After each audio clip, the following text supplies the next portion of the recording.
This is the On Humans podcast with your host, Ilari Mäkelä. As some of the listeners might already know, my original training was in philosophy and psychology. And what drew me to this path was a curiosity about consciousness. I saw it as more than just a puzzle amongst puzzles. I saw it as the puzzle of human existence. Or more accurately, I saw it as the puzzle of how to understand the relationship between our inner lives, full of meanings, purposes, and feelings, and the world out there, which appears to be governed by abstract laws without meaning, without purpose, and without feelings. So, here is finally an episode on that question. Now, I have been cautious about attacking the question head on. Despite its esoteric nature, the question of consciousness is now really at the forefront of so many interactions between philosophy and science that I found it difficult to say something interestingly novel about it. But then I encountered the work of Bernardo Kastrup.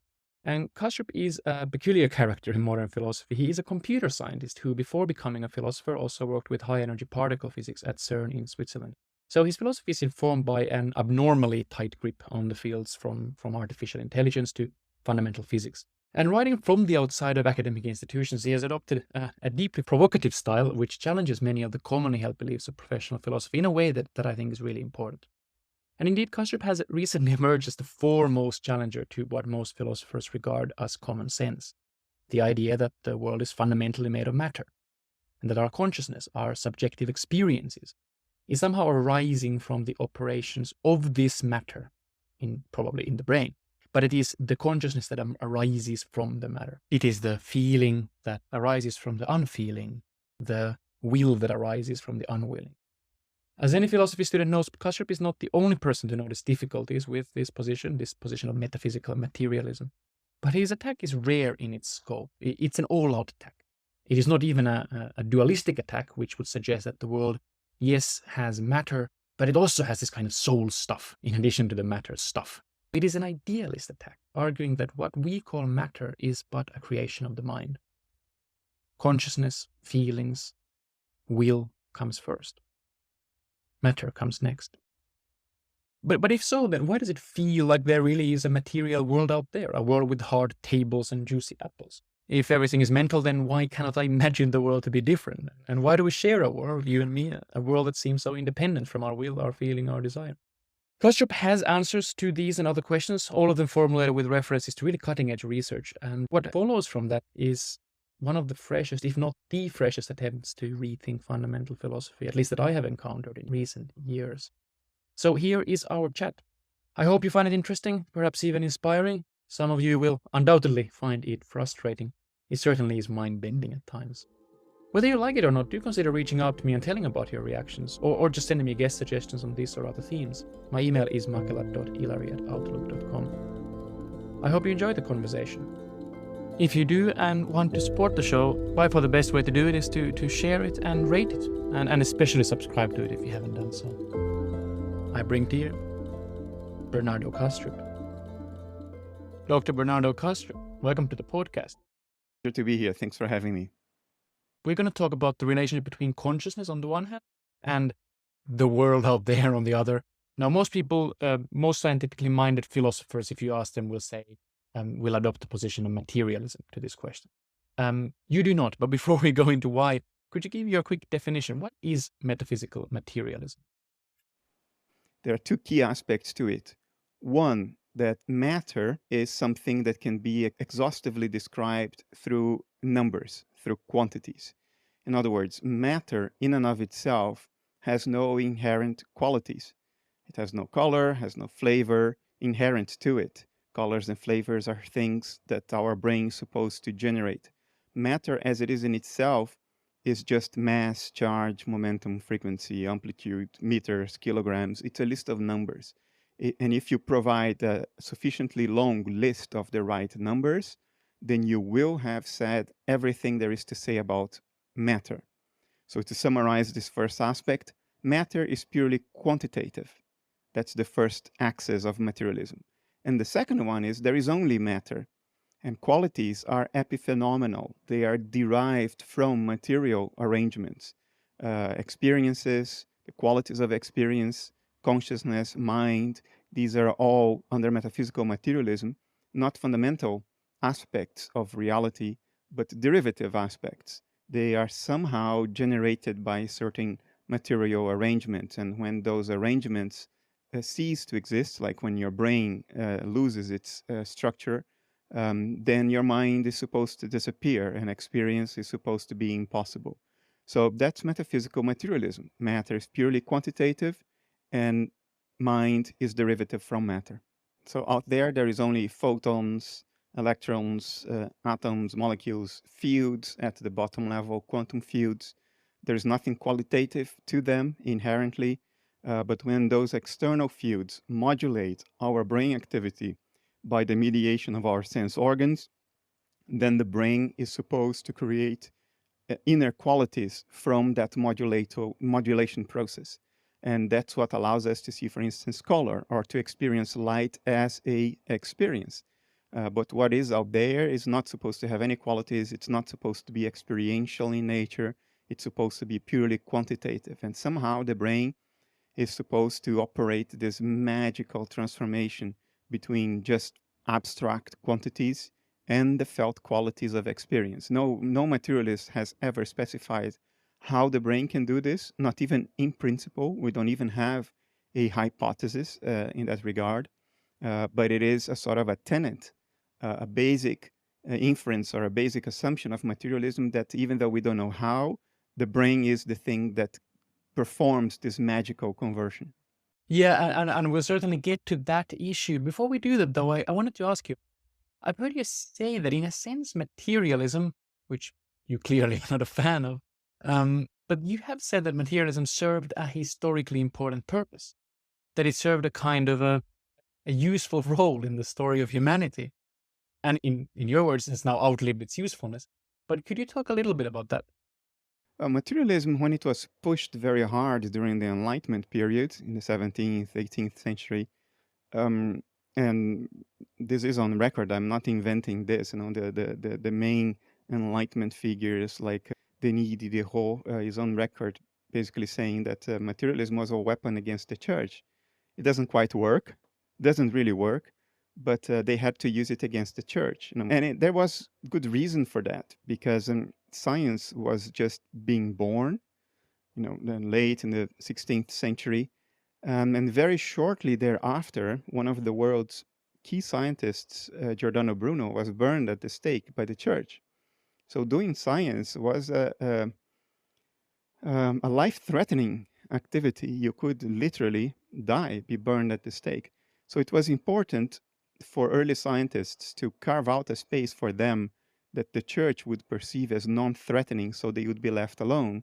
And that's how this whole idea of a world that isn't mental, because the word mental comes from the Greek psyche, which also meant soul. So soul and mind were the same thing in the early days. So the church occupied itself with soul stuff, which meant mental stuff, mind stuff. And it was like an obvious fact that everything was that kind of stuff. Everything was mental because the world we see around us is a mental experience. It has qualities. Um, so scientists needed to carve out something that wasn't mental so they could do science there without the church feeling threatened. And that role was played beautifully by materialism. In the beginning, scientists knew what they were doing. They knew that all these quantities that we associate with matter, like kilograms, kilometers, hertz, electric charge, all these numbers, they were descriptions of the world. The world was qualitative. It's the stuff we see, hear, touch, the solidity, the concreteness that we experience. Solidity and concreteness are qualities in experience.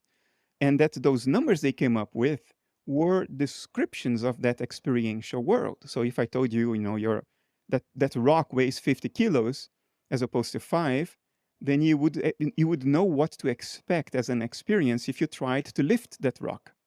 So the 50 kilos is a description of the experience of lifting the rock. 1 kilometer is a description of the experience of getting to a certain place. So all these numbers were descriptions. They were the map, not the territory. The territory was the world of colors, sounds, flavors, scents that we experience around us. But then they replaced the territory with the map. They started saying, no, those quantities, they are not just descriptions, they precede the thing described. Before there is the feeling of lifting a rock of 50 kilos, there is only the 50 kilos. And those 50 kilos have no qualities, have no colors, have no feeling, no concreteness. It's purely abstract, but the 50 kilos precede the rock that appears in my experience. And that's the first incoherent step within materialism. But when it was first made, there was a good political and survival reason to commit that error. So let me get this right. So the idea that the world out there is made of these purely quantitative things that we can measure and that don't really have their own, they don't have their own will, they don't have anything that feels like to be them. It was offered as a kind of compromise to the church, where the scientists were then allowed to study that kind of somewhat insignificant out there, the matter out there, because the church would still be the offer their half, which is the soul half. And therefore, they would never burn the scientist again, right? Yes, that's how it certainly began. There is enough historical records to make this assertion. And of course, the church thought, oh, they want to keep themselves busy with pure abstraction. That stuff's not real anyway, so they didn't feel threatened. But in the 19th century, somehow, what was a reasonable tacit arrangement for all kinds of social psychological reasons that probably would take another 2 hours to speak only about them, materialism began to be actually believed. That was around the middle of the 19th century when Darwin came around and offered an explanation for the complexity and variety of life forms on this planet that didn't require a creator. So now we had watches, but we didn't need the watchmaker. And that emboldened the secular segments of society, which were still minority and less powerful than the church.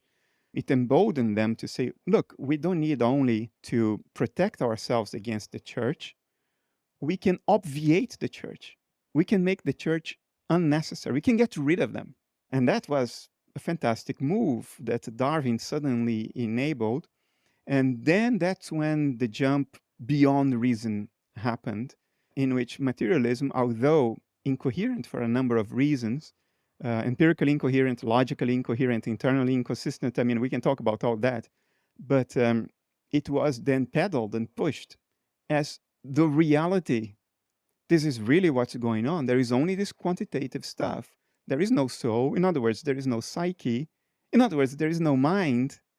And it's inevitable to understand this as part of a social, political, and psychological struggle as well. The payoffs. The psychological payoff is obvious by saying that your mind ceases to exist when you die. You get rid of the greatest fear humankind has had throughout history, which is the fear of what you will experience after death. That single fear has allowed entire peoples to be controlled and manipulated by religious authorities, for instance. It's allowed the church to sell you an indulgence. If you gave them enough money, you would buy a plot in heaven. So you had your spot guaranteed there. The fear of what would be experienced after death has driven humanity, has set the tone for human life for millennia of civilization. And materialism got rid of that. When you're dead, you're dead. There's nobody there to suffer, to experience pain, to go to hell. So all of your problems, all of your suffering is guaranteed to come to an end at a certain point. And you can speed it up. You can speed it up anytime you want.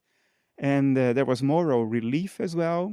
You get rid of that idea that there is some kind of omniscient mind following your every step.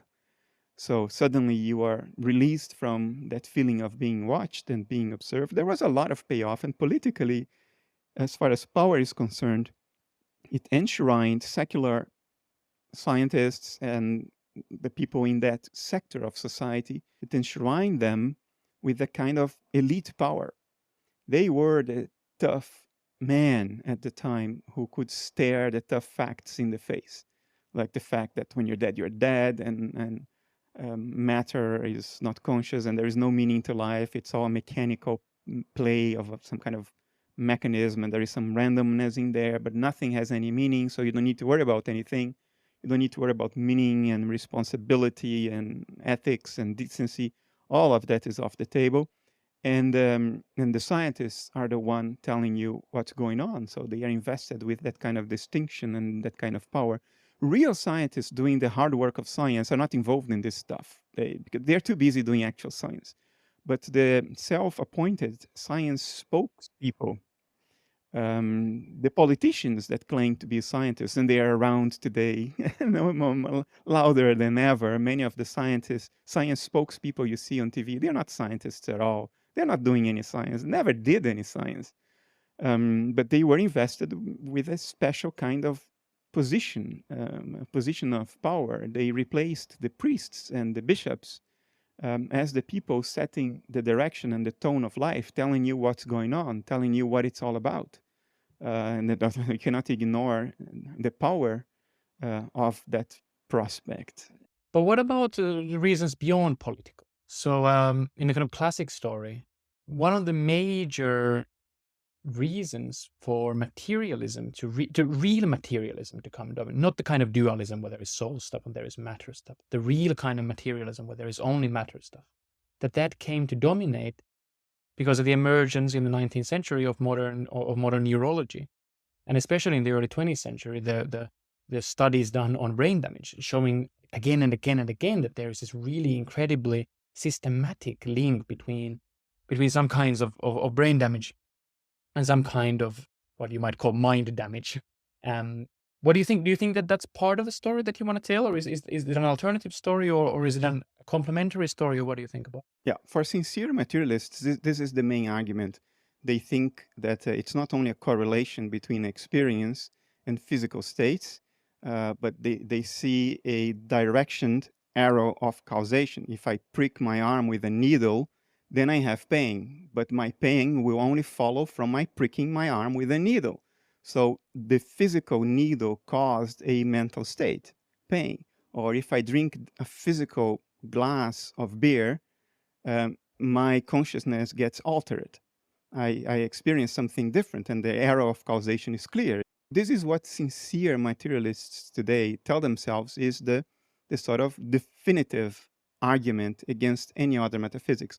Of course, this is completely based on a mistake. The assumption you have is a dualist assumption. When you talk about physical cause and mental effect, we are assuming a form of dualism. But the alternative to materialism is not dualism. Dualism doesn't work. The alternative is idealism, which is everything is mental. And then you cannot use this as an argument because there is no physical needle, there is no physical glass of alcohol. What we call physicality, colloquially, for an idealist, is what transpersonal mental processes look like when observed from the outside.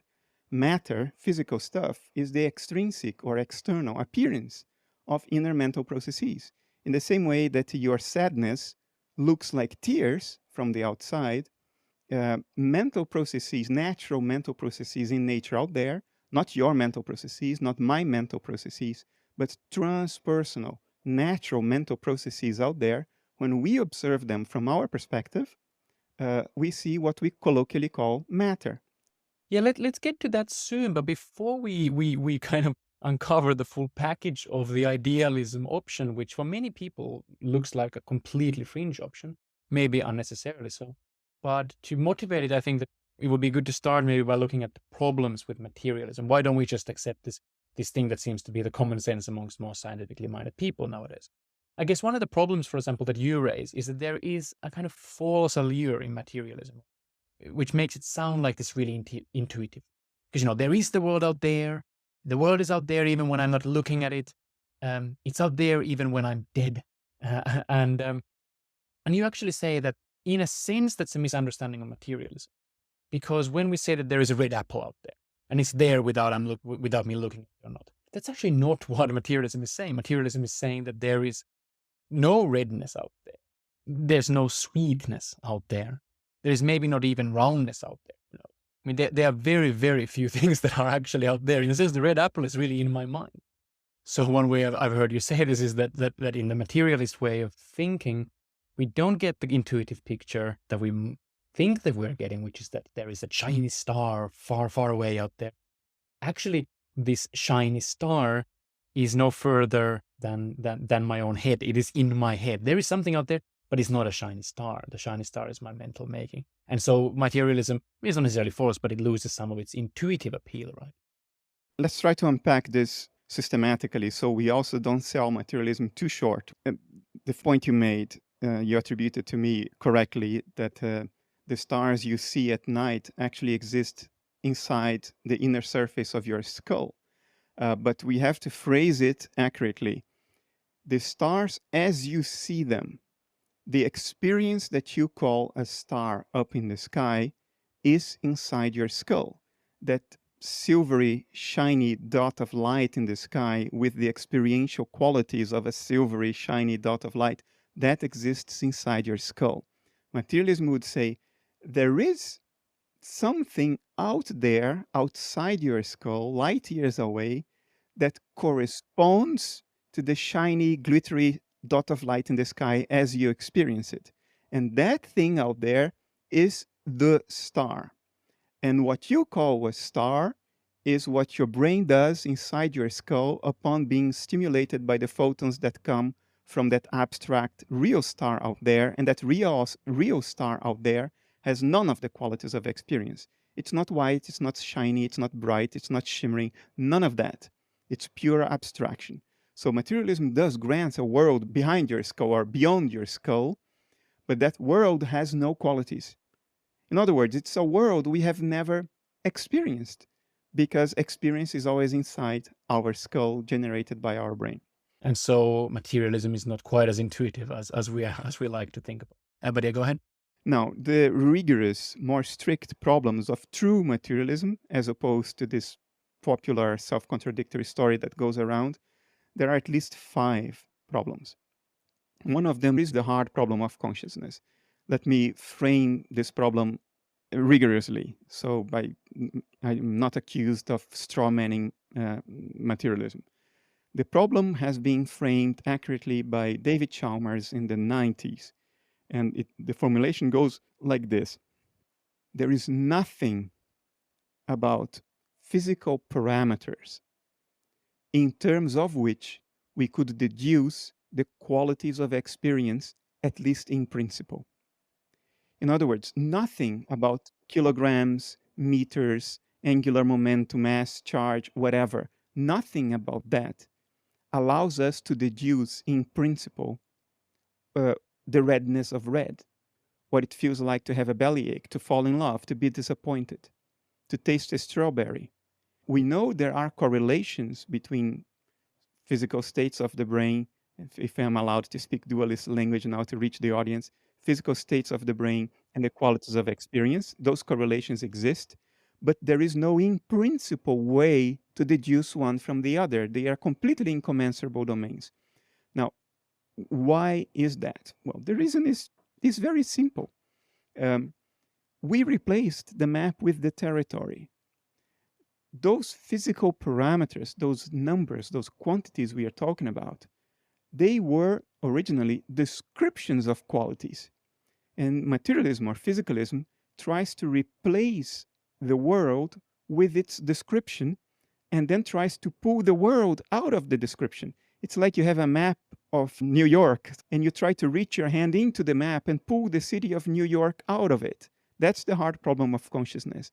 And it's absurd that we call it a problem. It's not a problem, it's an internal contradiction of the materialist line of reasoning, because a problem suggests that it can be solved, that if you make map of New York version 2.0, that you will be able to reach into it and pull the city of New York out of it. No, not even in version 100.0 or 1,000,000.0. No map you can ever make, doesn't matter how accurate, how complete, will allow us to pull the territory out of it.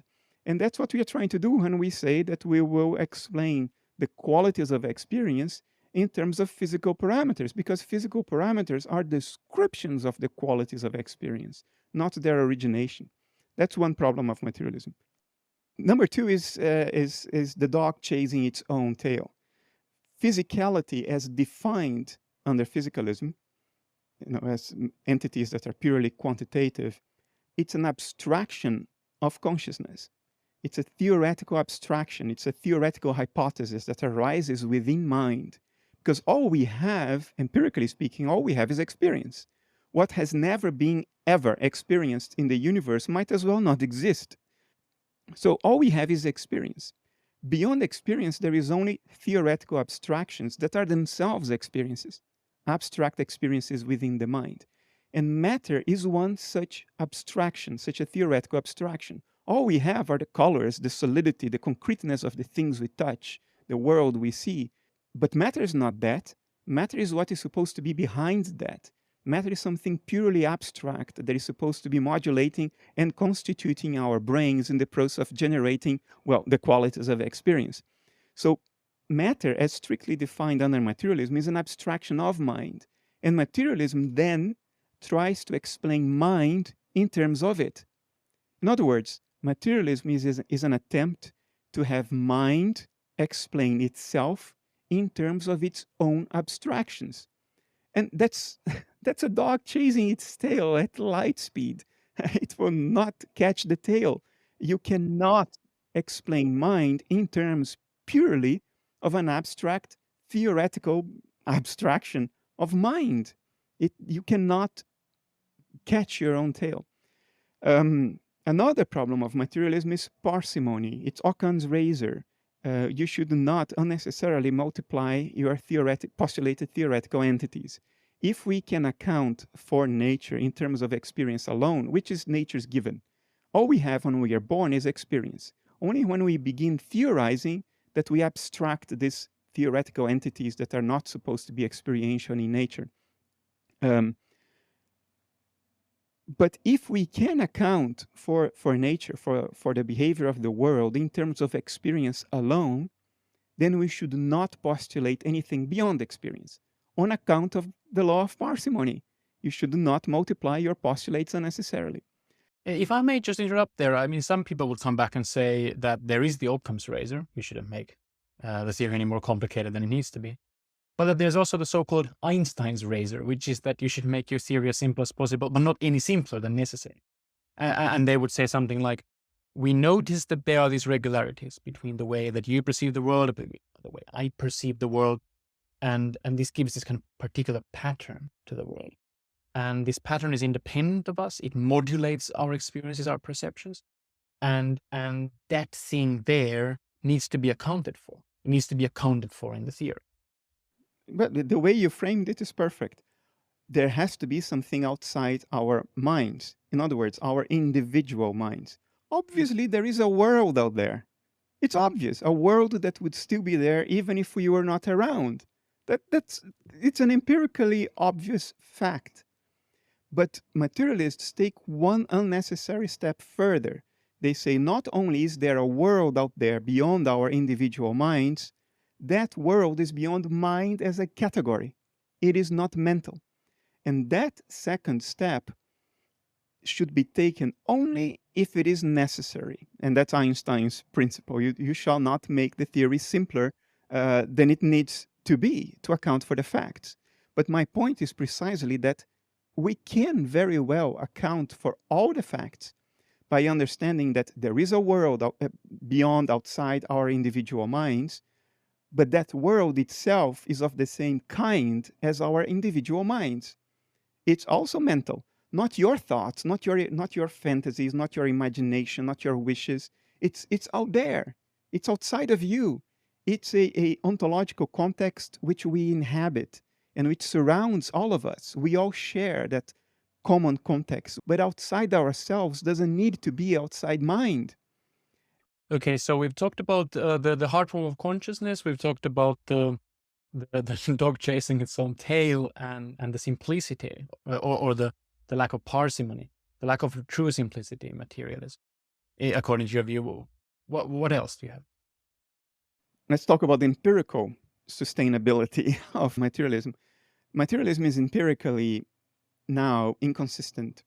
There are well-known and established empirical facts now in foundations of physics and the neuroscience of consciousness that cannot be accounted for by materialism unless you indulge into empirically unsubstantiated Occam's razor violating, fantasizing.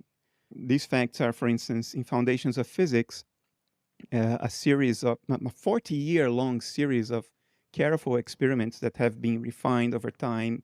All the loopholes have been experimentally eliminated over time. It started in the late 70s, and it's sort of, you can say now it's permanently concluded, was concluded in 2018. All loopholes closed. You cannot anymore argue that those results are not true. That series of experiments show us that what we call physical entities, they only exist upon measurement. Physicality arises upon a measurement or an observation, which is the more colloquial term. Before you measure the world, there are no physical entities, there are no physical quantities, there are no physical parameters. What is the thing that was there before you measured and which you do measure? Well, it cannot be physical by definition. Well, couldn't you say that it is physical? It's not the kind of physical stuff that we are used to, but you can still do maths on it. Yes, it's more abstract than what classical materialism used to think. Yes, it's more abstract and less tangible than what even typical physicalism believes, but it's there and we call it physical. This is a silly language game, and unfortunately, there are famous physicists who play this game. This is a way to make physicalism true by linguistic definition. Whatever there is out there, we will simply call it physical, whatever it is. And then physicalism is true. Yeah, congratulations. The physical stuff that we understand as physical, like angular momentum, charge, mass, momentum, or linear momentum, this stuff is not there until you measure. Okay, well, let's move on. So what's number 5?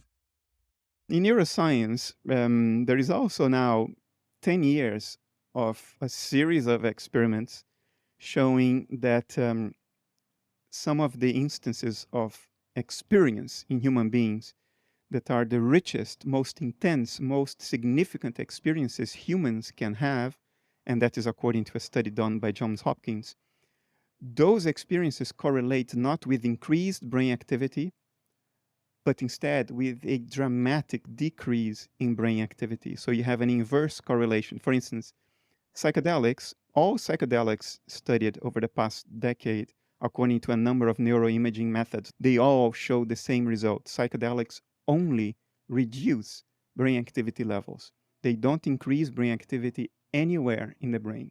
And yet, you have the most discombobulating, mind-boggling, intenser, richest experience of your life, while your brain is not only gone to sleep. A brain that is asleep is much more active than a brain under psychedelics. Your brain activity level is significantly reduced. And it's not only psychedelics. The choking game that teenagers play worldwide, where they figured out that if they partially strangulate themselves and cut blood flow to the head, they can have a psychedelic trip without the drug, just by reducing blood flow to the head. This is a game nobody should play because teenagers have died accidentally by playing this game alone. But there are other instances. There is a technique, a meditative technique called, it involves hyperventilation. And what hyperventilation does, it increases the alkalinity level in the blood, and your brain cannot take a very alkaline blood, so it defends itself by contracting the capillaries and reducing blood flow to the brain. That's why you pass out if you breathe too fast. There is a meditation technique that aims at breathing fast enough such that you have a transcendent experience, but without quite passing out. And that's exactly what happens. If you hyperventilate, you reduce blood flow to the brain, your brain gets a lot less oxygen, metabolism decreases, activity decreases, and you have an intense, rich experience. You literally go out of your head, so to say. Yeah, this is really fascinating, and I think probably the best known example of this would be near-death experiences, where people get these really incredibly powerful experiences from a global reduction in brain activity, which is really difficult to wrap your head around if you think about the kind of traditional materialist picture of excitations in a certain area leading to an experience relevant to that brain area. Or do you think about it in some sense different case? No, it's the same case, but scientifically speaking, it's much more difficult. You are never going to plan and induce a near-death experience on purpose by stopping one's heart. So it's something that you cannot do prospectively. It's something that can only be reported in hindsight. Yeah, fair enough, fair enough. But I do want to ask you about a certain different but similar topic, which is a couple of years ago, I was having surgery and I was put under general anesthesia. And well, I didn't have the most incredible experiences in my mind. I just didn't have any experiences. And I guess the same would apply to deep sleep. So there seems to be these things where some kind of reduction in brain activity correlates with just not having any experiences. So how do you think about that? Well, we have to keep in mind that under general anesthesia or when you are asleep, you have a lot of brain activity. So it's not the same kind of thing we are talking about. Okay, interesting. General anesthetic tends to be a dissociative.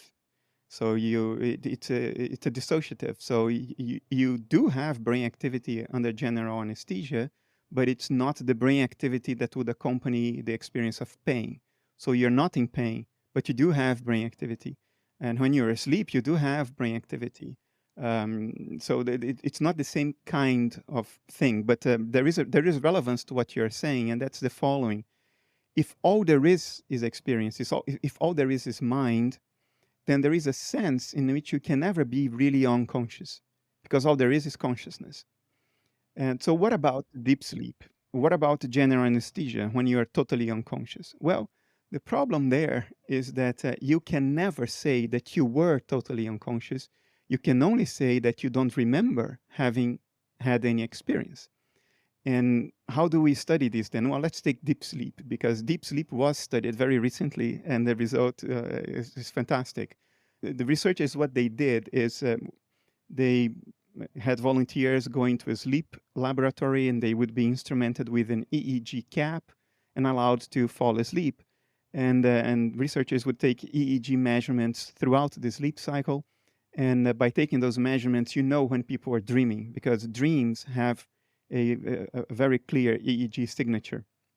So researchers wanted to know whether people experience anything during sleep when they are not dreaming, what you called deep sleep. So what they would do is, as soon as a dream cycle would end, they would wait a couple of minutes to make sure that, okay, now that person is really not dreaming. And then they would wake the person up suddenly and ask the question, now tell us quickly, were you experiencing something? Lo and behold, consistently they were. But if you would allow them to sleep, they would forget that they had the experience. They would report the experience right after being awoken. But later on, they would fall asleep again, and then they wouldn't remember. And there were 3 types of non-dream sleep experiences reported. That the researchers described as sleep thinking. Is when you're actually asleep, you have all the physiological markers of being deeply asleep, but you're actually thinking. You're having thoughts, and people report those thoughts when you suddenly wake them up outside of a dream state. Another one was experiences of no self. It's when you do have experiences, but you lack a sense of individual self. You don't have that little operating system process telling you, I am me. It's just a sort of selfless experience, also described by meditators. So people reported that as well. And the third type was subliminal perception. It's when people are asleep, they have all the physiological markers of being deeply asleep and they are not dreaming, but they still can report wind hitting the sole of their feet if the sole of their feet is sticking out of the blanket, or hearing environmental noises. So there is subliminal perception. And actually, subliminal perception is reported even during general anesthesia. So the conclusion is the following. When you are asleep, most likely, even when you're not dreaming, you are having experiences, but when you wake up, you no longer remember them. And this is easy to understand. Sometimes you have a very intense dream in the morning. It jolts you awake. So first 5 seconds after you wake up, you remember the dream. Then you sit on your bed, put on your slippers, and then you forgot the dream, but you still remember you had the dream. Then you stand up, brush your teeth, and then you forget even that you had the dream. And then 2 days later, something might trigger you, and you may remember, oh, I had that dream 2 days ago, but I had completely forgotten. Also, we know that when people pass out, they experience stuff, but they tend to forget it when they come around, when they become responsive again. So to pass out is not to be unconscious, it's to be unresponsive, which is a completely different thing than to be unconscious. And anesthesia, I just talked to an anesthesiologist. The goal of anesthesia is not to make you unconscious, it's to prevent pain and to prevent memories of the procedure. One of the chemicals that goes into the cocktail that makes up general anesthesia is a dissociative to prevent you from forming memory pathways. So you cannot remember whatever it is that you were experiencing. And whatever you are experiencing, because you have a dissociative in there, it's not that focused, coherent experience of pain. It's something else. But you will not remember that either, because that's how anesthesia is constituted. That's what the anesthesiologist is trying to achieve. So the conclusion is we may be never unconscious. We may just not remember a great many things. Yeah, as a philosophy and psychology graduate, I love the combination of the psychological data with this metaphysical theorizing. I think many people will, when they hear about idealism, the idea that the world is fundamentally mental, either they think that, so it's all in my mind, it's just like my dream, some kind of solipsistic idea, which you don't believe in, or they think that doesn't make any sense. And I think one of the very surprising ways that this can make sense is by taking the analogy of dissociative personality disorder, where people's minds break down into these so-called alters, different personalities within a personality. Could you talk a little bit about that? And maybe we can use that then to kind of lead the way to the whole theory of metaphysical idealism. Yeah, so first we have to explain what dissociation is. Well, what dissociative identity disorder is. It's a condition in which a person seems to fragment into multiple different personalities. Each personality has its own set of memories, character traits, dispositions, plans or wishes and desires, and they are separate from the memories and character traits of another alter, even though it's the same person. Now, we have known this for at least 150 years clinically, but only in the past 20 odd years, at the turn of the century, with the advent of neuroimaging, we know that this is for real, that people are not pretending, people are not dissimulating.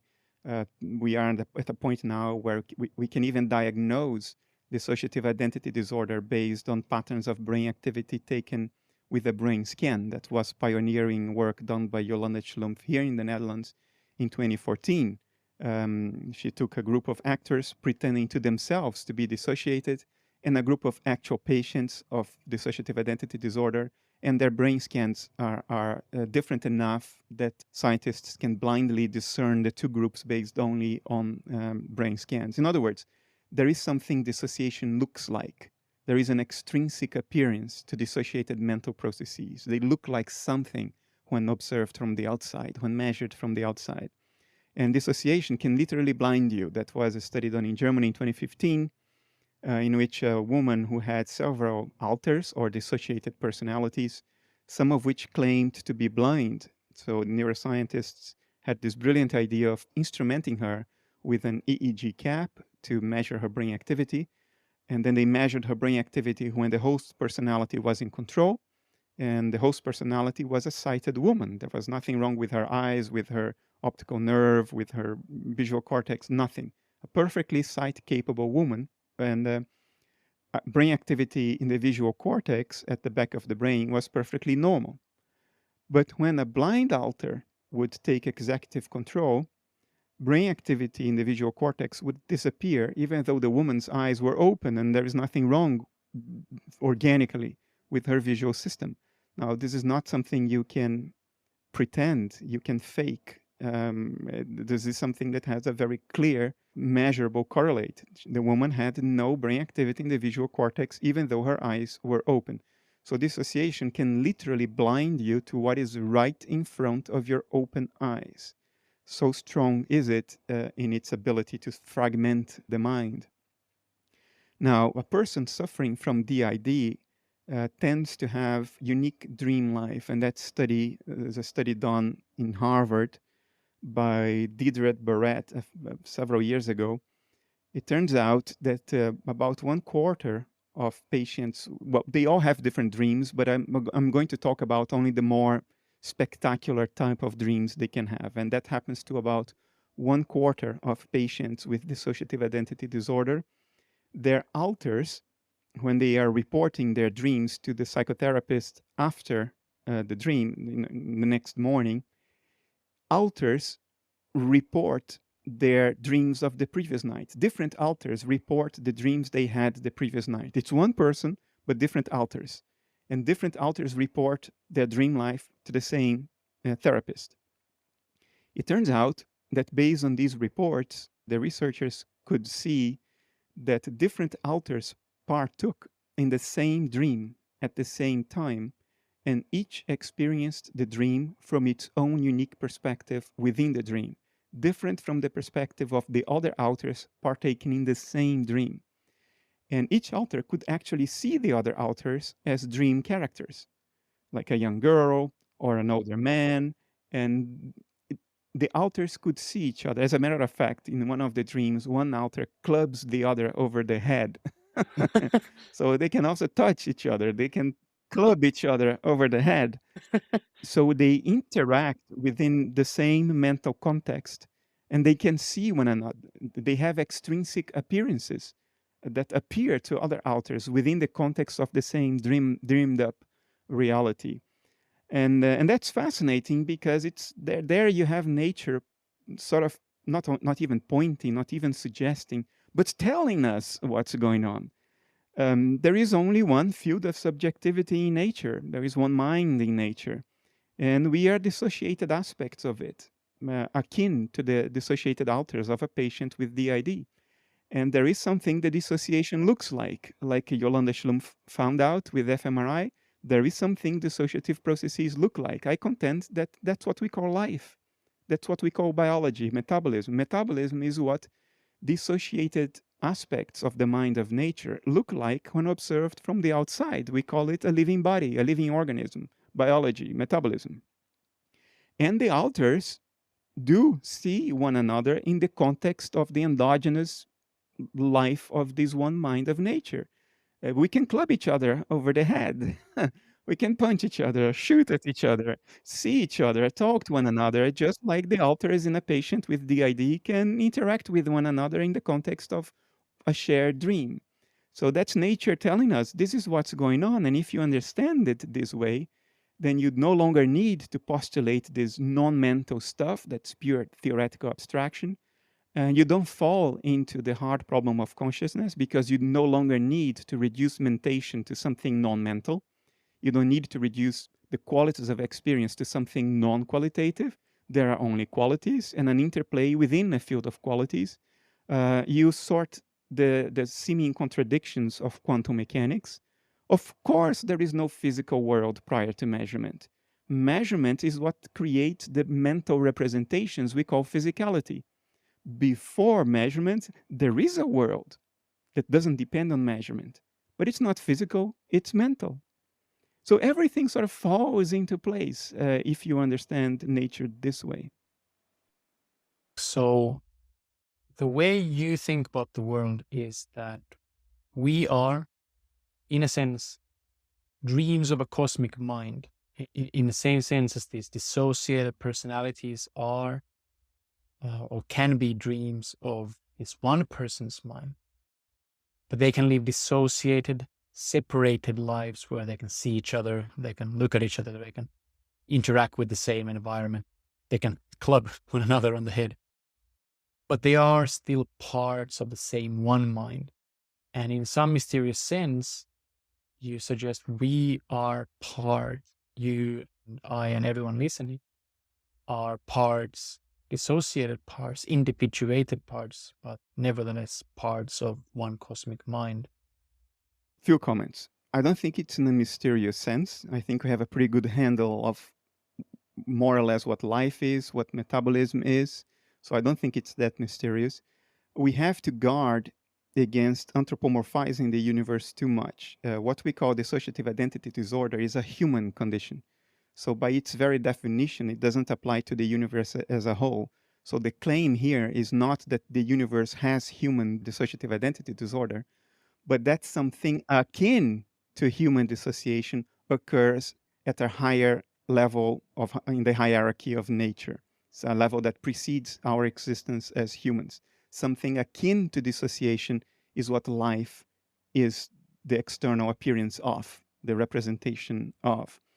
And cosmic mind, I think it's a perfectly descriptive term, but it sounds new agey, so I usually don't use the word cosmic mind, but it's descriptive. It's fair enough. Okay, I see. Um, I want to put a pin on the point about anthropomorphizing the cosmic mind. Let's return to it later.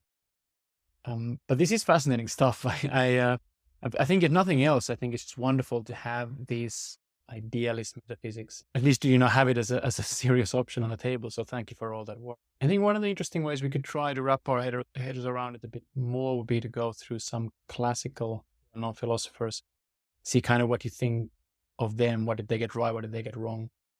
I think the obvious place to start would be Bishop Berkeley, who's probably the most famous kind of textbook idealist in the canon of Western philosophy.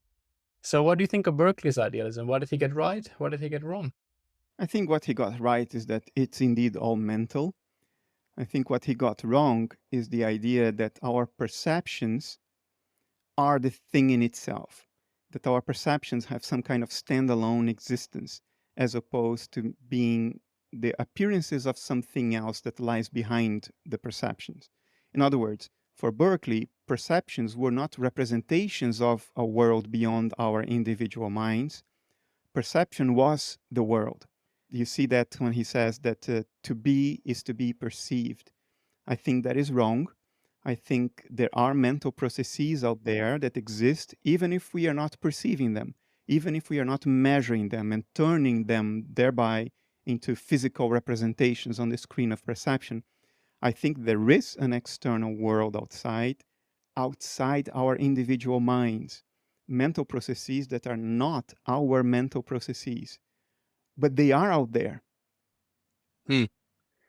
What about Schopenhauer? He got everything right except his misogynism. What about his pessimism? Well, I think it's questionable whether he was a true pessimist. He gave enough reasons for us to think that, Okay. but he gave us some subtle reasons to think otherwise. I think a careful read of Schopenhauer can raise doubts about his pessimism, but I don't think we want to go there. Now, regarding metaphysics, Schopenhauer came one generation after Kant, so they were contemporaries. Young Schopenhauer lived while Kant was still alive. Kant basically said that whatever is out there beyond our minds, we can never get to know it directly. All we have are our representations of what is out there. And he called our cognitive representations the phenomena. And what is really out there in and of itself, the thing in itself, the Ding an sich, he called it the noumena.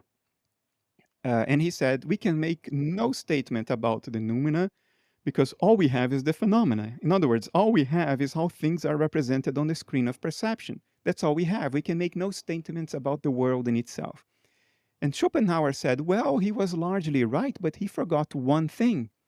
When it comes to us, so if I am Bernardo, when it comes to me, I don't need to perceive myself in the mirror or to touch my body to know that I exist. Even if I am floating in a perfect sensory deprivation chamber and I'm not seeing anything, I'm not hearing anything, I'm not touching anything, I'm not feeling any smell, no flavor, nothing, there is still something it is like to be me.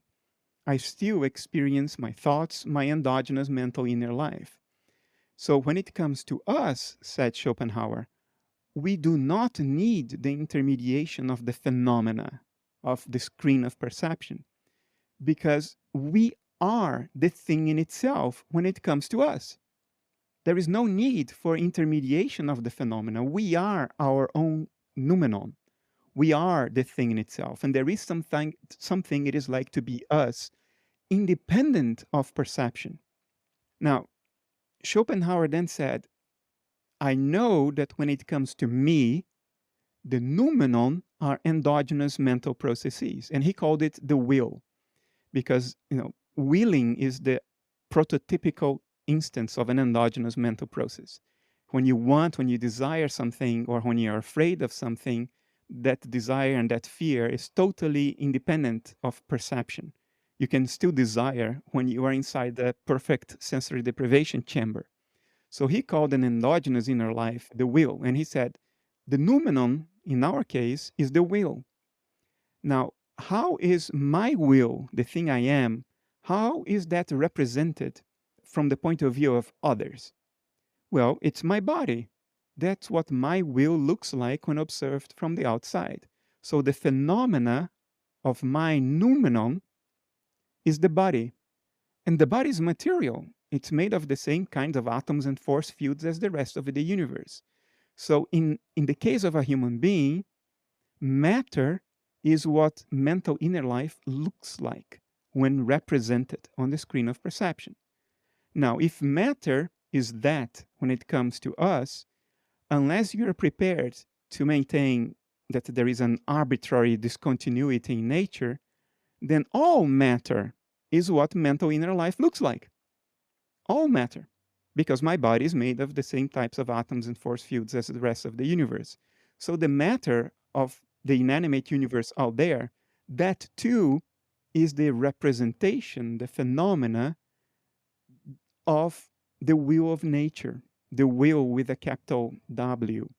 And therefore, the world is will and representation, which is the title of Schopenhauer's main book. I think he got it right. What about Bertrand Russell and other neutral monists? So maybe for listeners, I can put a little bit of intro here. So if we start from the assumption that dualism doesn't work, so there doesn't seem to be this mind stuff and this matter stuff, and then they somehow weirdly interact, and we want to have a monistic theory, so a theory where everything is one. Well, materialism is one such theory. It says everything is matter, when for one of your 5 reasons we discard materialism. And one way to do it is to then become an idealist. Say, okay, everything is mental in some sense. But there is a third option, which is to say that everything is one, and we have absolutely no idea what it is. What we do know is that this ingredient, this maker, this thing that makes up the world is such that it has incredible regularities in the way that it behaves. That is what we call physical. That's the physical aspect, not the physical stuff, but the physical aspect of this neutral stuff. And then we also know that this neutral stuff has the capacity to have subjective feelings, maintaining the kind of Schopenhauerian inside that because the thing in itself that the world is made of can feel, can will. Yes, there is a willing feeling aspect to it. But that's not enough to just say that, well, it is will, it is feeling, it is mentation. No, it has the capacity, or it has the aspect of it. But we have just no idea what this ingredient of the world is, and so we are neutral monists. And to return to the point we pinned earlier about anthropomorphizing the universe, or the cosmic mind, I guess somebody could say that idealism, in a sense, anthropomorphizes the thing that the world is fundamentally made of, because it goes from the fact that we know that this bit of the world is mental to therefore all bits in the world are mental and are fundamentally mental. I mean, a neutral monist would just say that we are not ready to say that the world is mental. We're ready to say that mentality is an aspect of the world, but there can be so many aspects of the world that are not captured by that idea of mentality, that we need to say that it is mysterious, it is unknown, it is neutral, we're agnostic about it. So what do you think about neutral monism as a kind of, I guess, a challenger to idealism while sharing some of the ideas of idealism? I think it just makes the problem worse. Look, it's not anthropomorphizing the world to tentatively infer that it too is mental, and then trying to work things out and see if we get further by making that inference. What is anthropomorphizing is to say the mind of nature has thoughts like mine, has opinions like mine, has desires like mine. That's anthropomorphizing. But all we are saying is that mentation is the only given of nature. It's the only thing I ever have, is mentation. Before I start theorizing and making abstractions, all I have is mentation. I'm cooped up within mentation. All of us are. So it's the only type of existent that we know for sure exists. We know it for sure, it exists. So if we can have a theory of reality that requires only that one thing that we know to exist, then that's the theory we should prefer, because anything else violates Occam's razor, it violates parsimony unnecessarily. So it's not anthropomorphizing, it's just an empirical recognition of what nature's given is. Nature's given is mental kind of stuff. So unless we absolutely need to postulate something non-mental, we should stick to what we know for sure exists and not postulate anything beyond it. Now, what neutral monism does is the following. It postulates physical stuff next to mental stuff, in my view, unnecessarily. And then it makes it worse. It postulates yet another kind of stuff, this mysterious stuff, of which mentation and physicality are aspects.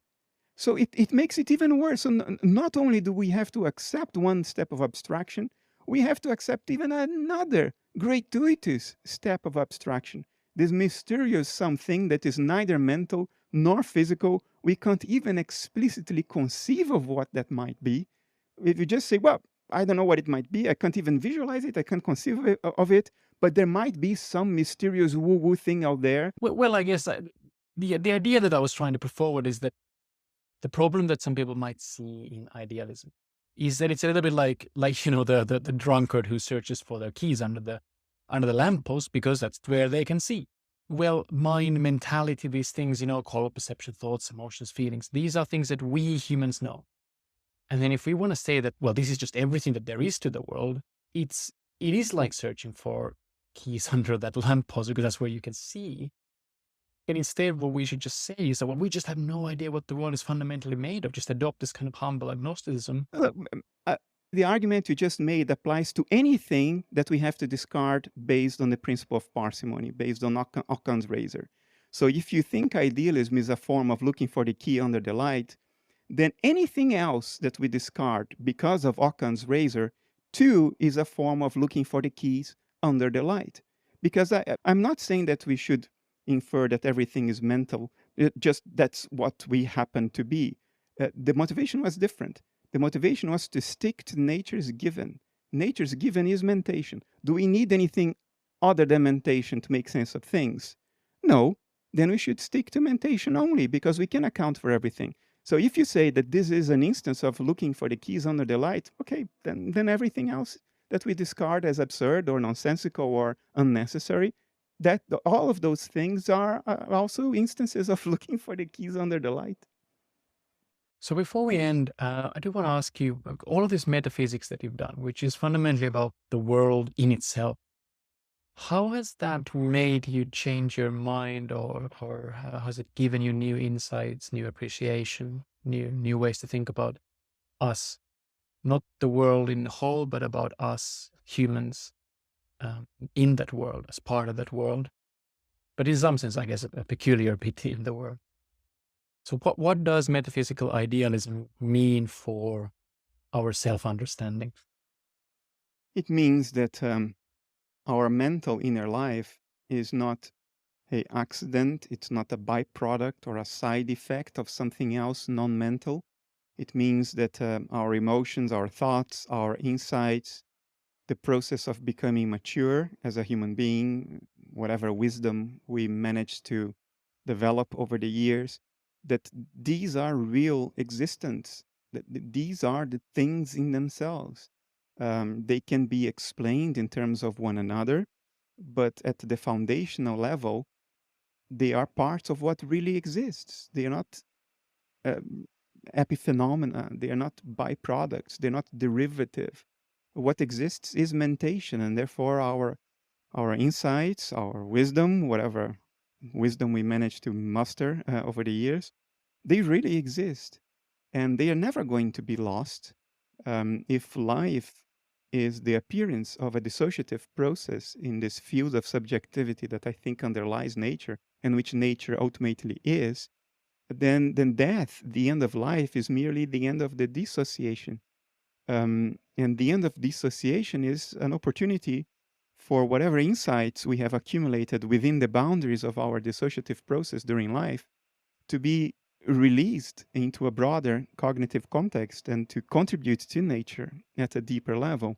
So our suffering and everything we learn because we suffer, because life is so difficult, it's not for nothing. It's not an accident or a byproduct that ultimately comes to a total end and serves no purpose whatsoever. No, our suffering is the mechanism by which nature enriches itself through us. We don't really exist as separate entities. We are just something nature is doing. A human being is a doing of nature, a dissociative process in the spontaneous mind of nature that accumulates a lot of experiences over a lifetime, a lot of insights, a lot of learnings. And the end of the dissociation or death is making all of those insights available to nature as a whole, to a broader cognitive context. So life is ultimately meaningful. That's a big change for the positive. There is also a big change for the negative, which is, the old fear of humankind throughout its history, the fear of what we will experience during and after death. That's back.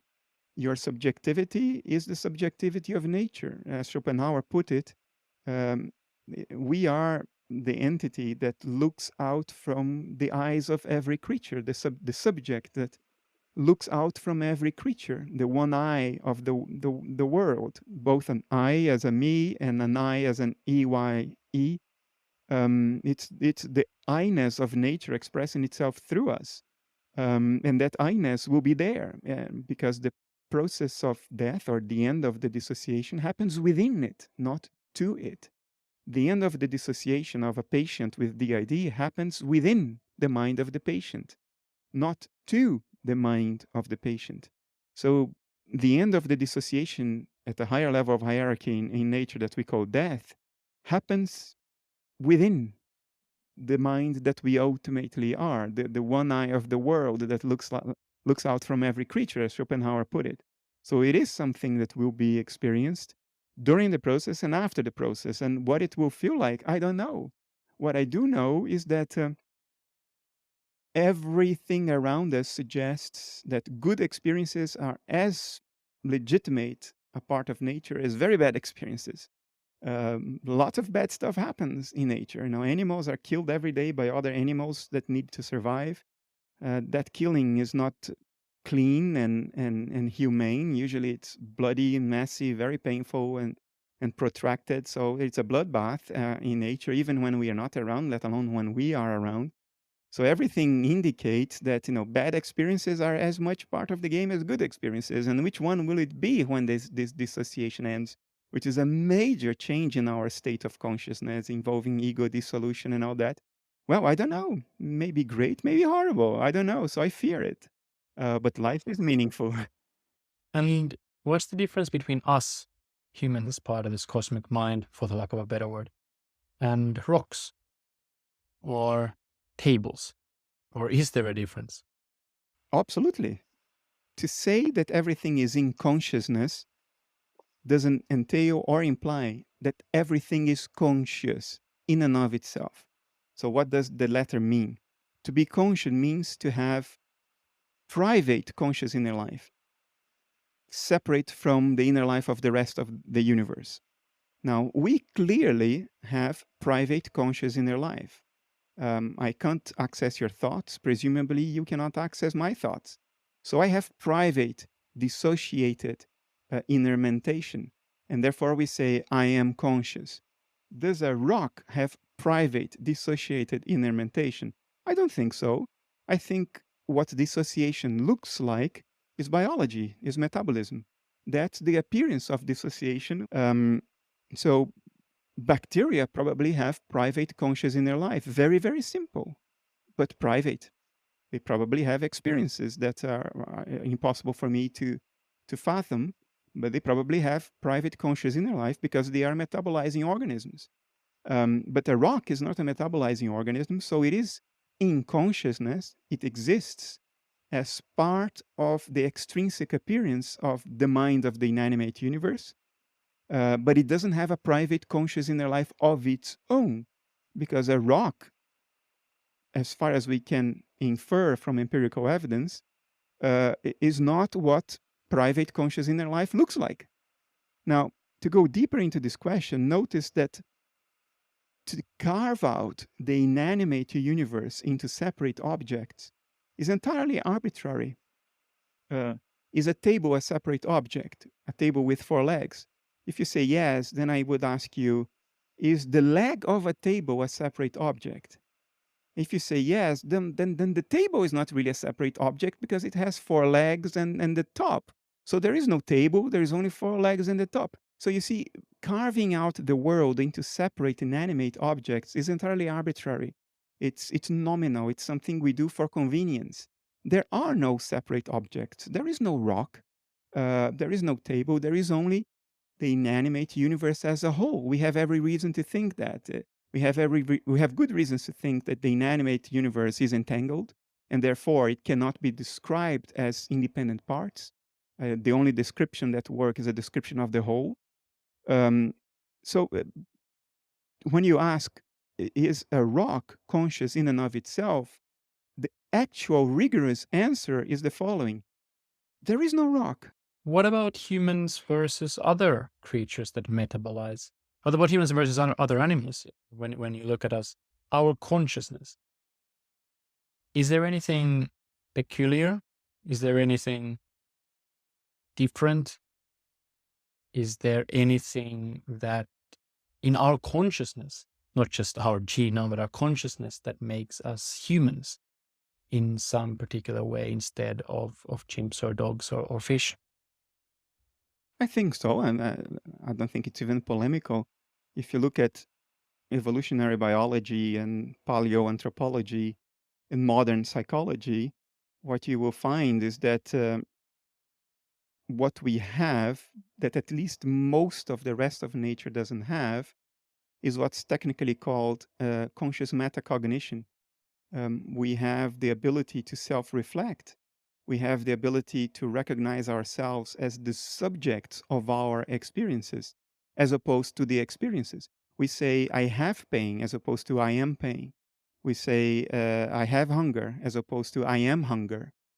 We can think about our thoughts. We can think about our experiences. We can turn our experiences into into subjects of higher level mentation of thoughts. And that is either unique to humans or unique to humans and a handful of other animals like pachyderms or elephants and cetaceans or whales and dolphins. It's unclear to what extent they have metacognition. I think a case can be made that they have some. But we took metacognition to a whole other level. It has extracted us from the web of instinct. All the other animals, or at least most other animals, they react spontaneously, instinctively to environmental challenges. So they are within this harmonious web of instinct that keeps ecosystems balanced.